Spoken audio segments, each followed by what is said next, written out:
आजादी के अमृत महोत्सव वर्ष में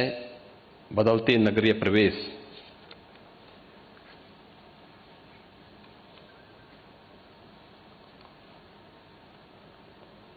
न्यू अर्बन इंडिया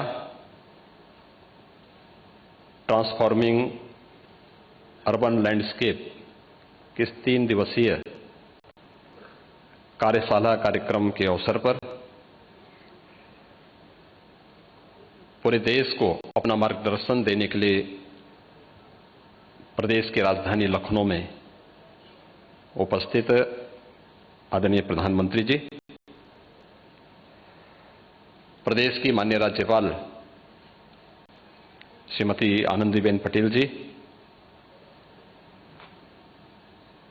माननीय रक्षा मंत्री श्री राजनाथ सिंह जी, केंद्रीय आवासन एवं शहरी विकास और पेट्रोलियम मंत्री श्री हरदीप सिंह पुरी जी, माननीय भारी उद्योग मंत्री भारत सरकार डॉक्टर महेंद्र नाथ पांडे जी, भारत सरकार के राज्य मंत्री श्री कौशल किशोर जी, प्रदेश सरकार में मेरे वरिष्ठ सहयोगी उप मुख्यमंत्री श्री केशव प्रसाद मौर्य जी, डॉक्टर दिनेश शर्मा जी, नगर विकास के मंत्री श्री आशुतोष टंडन जी, राज्य मंत्री महेश चंद्र गुप्त जी, आज के इस 3 दिवसीय कॉन्फ्रेंस कम एक्सपो में उपस्थित देश के लगभग 1 दर्जन से अधिक नगर विकास के माननीय मंत्रीगण, प्रदेश सरकार के मेरे सभी सहयोगी मंत्रीगण और उपस्थित महानुभाव, मैं प्रदेश की ओर से देश के यशस्वी प्रधानमंत्री आदरणीय नरेंद्र मोदी जी का इस 3 दिवसीय कार्यशाला के शुभारंभ के अवसर पर हृदय से स्वागत करता हूं, अभिनंदन करता हूं।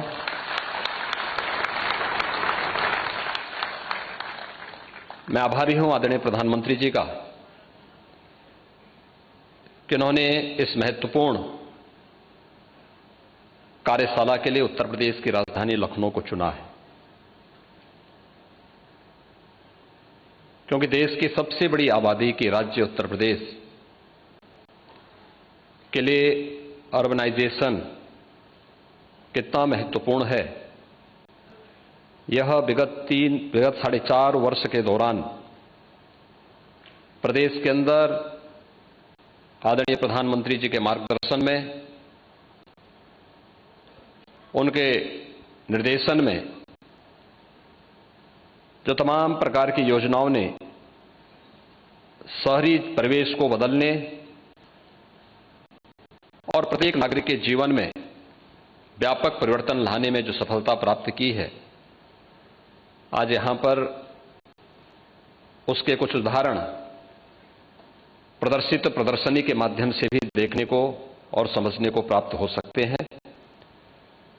उत्तर प्रदेश सरकार अपनी उन उपलब्धियों के साथ देश के सामने और देश के अंदर नई तकनीक और अर्बन डेवलपमेंट के क्षेत्र में जो कुछ नया देखने को मिल रहा है, यह सब उत्तर प्रदेश वासियों को और उत्तर प्रदेश के नगर निकायों को भी देखने को प्राप्त होगा। इसके लिए मैं माननीय प्रधानमंत्री जी का, प्रदेश शासन और उत्तर प्रदेश की जनता की ओर से हृदय से आभार व्यक्त करता हूं। मैं स्वागत करता हूं माननीय रक्षा मंत्री जी का, जो इसी लखनऊ के माननीय सांसद भी हैं। इस 3 दिवसीय कार्यशाला के उद्घाटन कार्यक्रम में आज उनका यहां पर मार्गदर्शन प्राप्त हुआ है। मैं स्वागत करता हूं केंद्रीय आवासन और शहरी विकास के मंत्री माननीय श्री हरदीप सिंह पुरी जी का, जो निरंतर प्रदेश के विकास के लिए अपना सहयोग पूरी सकारात्मक ऊर्जा के साथ प्रदान करने के लिए सदैव तत्पर रहते हैं। मैं केंद्रीय मंत्री महेंद्र नाथ पांडे जी का, श्री कौशल किशोर जी का भी इस अवसर पर हृदय से स्वागत करता हूं। देश के लगभग 1 दर्जन से अधिक राज्यों के नगर विकास के मंत्रीगण भी इस अवसर पर इस 3 दिवसीय कार्यशाला में यहां पर उपस्थित हुए हैं। उन सब का भी मैं प्रदेश सरकार की ओर से हृदय से स्वागत करता हूं। मुझे इस अवसर पर बताते हुए प्रसन्नता की अनुभूति हो रही है कि उत्तर प्रदेश ने विगत 4.5 वर्ष के दौरान अर्बनाइजेशन में कुछ नई उपलब्धियां हासिल की और खासतौर पर एक लंबे समय से जो मांग हो रही थी कि 25,000 की आबादी की जो बड़ी ग्राम पंचायतें हैं, इनको नगर निकाय के रूप में मान्यता प्राप्त हो, शहरी क्षेत्र के, नगरीय क्षेत्र के दायरे को विस्तार दिया जाए। 2017 के पहले उत्तर प्रदेश के अंदर कुल 654 नगर निकाय थे। आज इनकी संख्या बढ़कर के 734 हुई है और इन 734 नगर निकाय के माध्यम से प्रदेश की एक बड़ी आबादी को हम लोग बुनियादी सुविधाएं उपलब्ध करवाने का कार्य कर रहे हैं। स्वच्छ भारत मिशन इस देश के अंदर न केवल नारी गरिमा के लिए बल्कि प्रत्येक नागरिक के जीवन में स्वस्थ भारत की परिकल्पना को साकार करने में भी मील का पत्थर साबित हुआ है। आदरणीय प्रधानमंत्री जी ने 2 अक्टूबर 2014 को स्वच्छ भारत मिशन की घोषणा की थी और उस मिशन में सबसे बड़ी बाधा के रूप में उत्तर प्रदेश को देखा जाता था।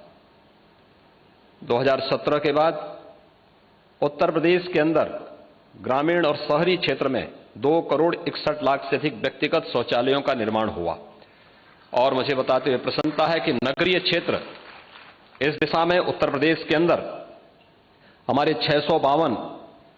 जो नगर निकाय हैं, ये पहले ही ODF हो गए थे, जिनमें से 595 ODF प्लस के लक्ष्य को भी प्राप्त कर चुके हैं और 30 नगर निकाय ODF प्लस प्लस के लक्ष्य को प्राप्त करने में जिन्हें सफलता प्राप्त हुई है। आजादी के बाद एक सपना था आवास का, हर गरीब के पास अपना आवास हो, आवास के नाम पर टोकन मनी नहीं बल्कि उसको पूर्ण आवास प्राप्त हो। यह सपना आजादी के बाद 2014 में साकार होता हुआ दिखाई दिया और मुझे बताते हुए प्रसन्नता है कि उत्तर प्रदेश ने ग्रामीण और शहरी क्षेत्र में अब तक 42 लाख से अधिक परिवारों को एक आवास उपलब्ध करवाया है और उत्तर प्रदेश के अंदर अगर शहरी क्षेत्र में हम देखेंगे तो 17 लाख से अधिक लोगों को ये आवास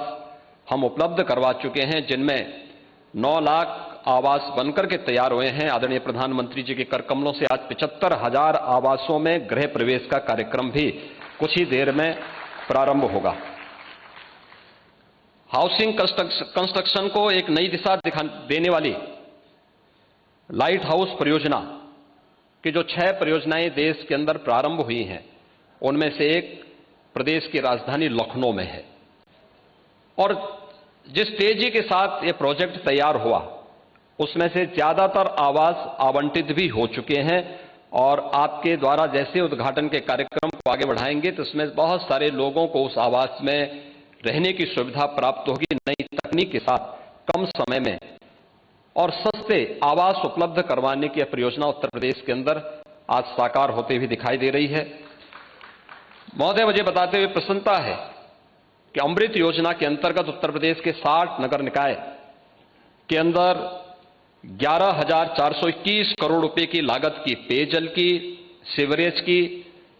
ग्रीन बेल्ट को डेवलप करने की और पार्क के निर्माण की परियोजनाएं अब तक पूरी हो चुकी हैं। एक बड़ी आबादी को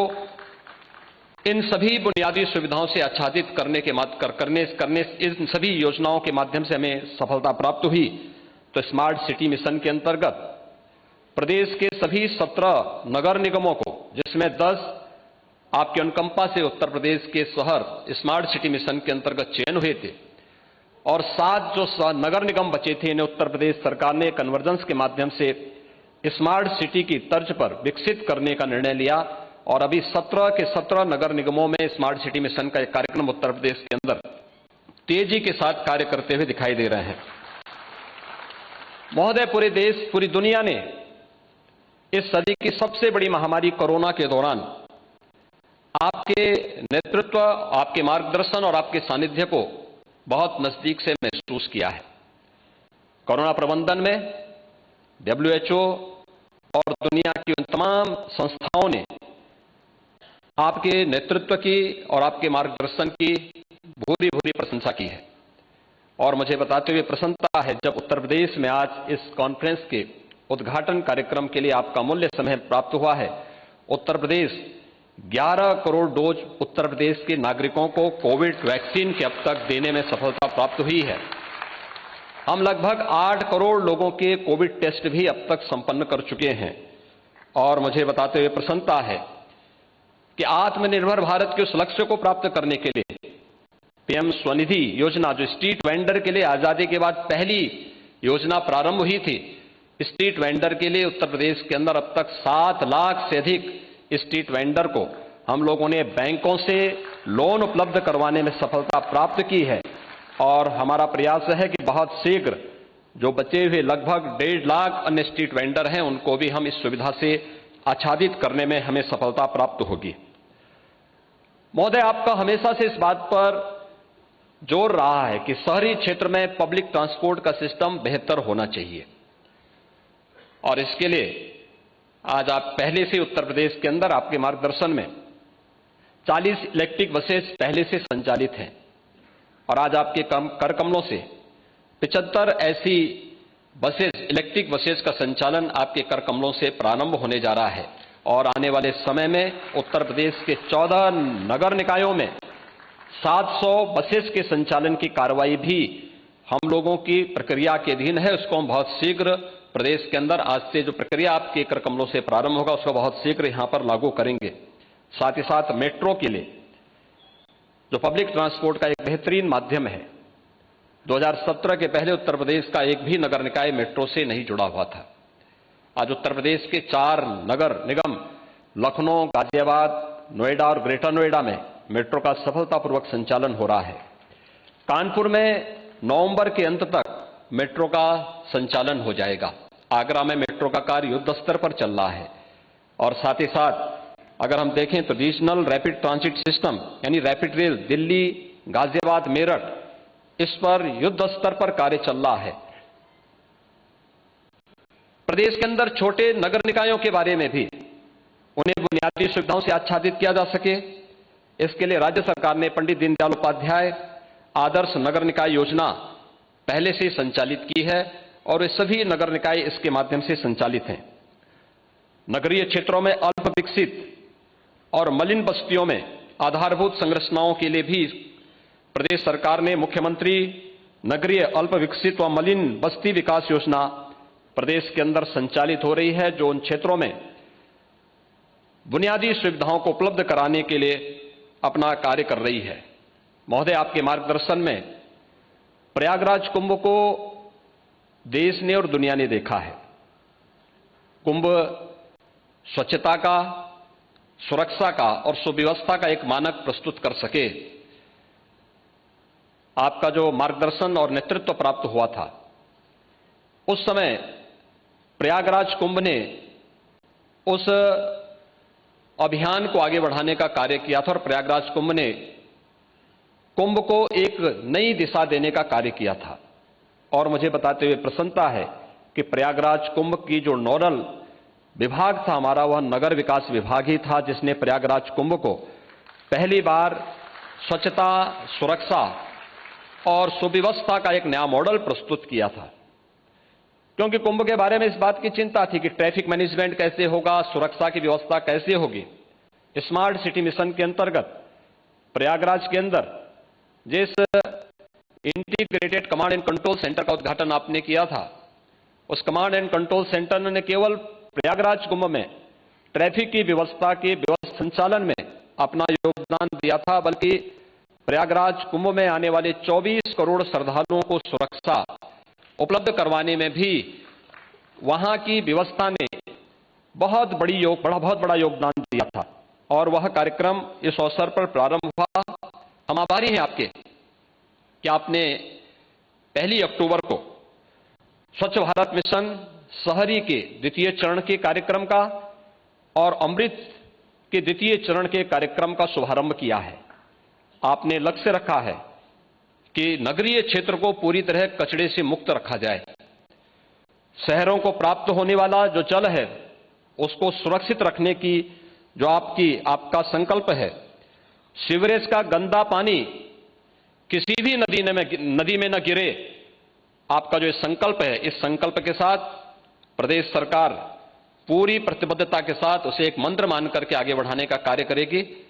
हमें पूरा विश्वास है कि 3 दिवसीय यह कार्यशाला आपके मार्गदर्शन में सफलता की नई ऊंचाइयों को प्राप्त होने के साथ साथ एक दूसरे राज्य में जहां कहीं भी कुछ अच्छा हो रहा है उसको हम अंगीकार करने में सफल होंगे। मैं एक बार फिर से इस पूरे कॉन्फ्रेंस के लिए की सफलता के प्रति अपनी शुभकामनाएं देता हूं। आदरणीय प्रधानमंत्री जी का, माननीय राज्यपाल महोदय का, माननीय केंद्रीय मंत्रियों का, अन्य सभी आगत अतिथियों का हृदय से स्वागत अभिनंदन करता हूं। धन्यवाद। जय हिंद।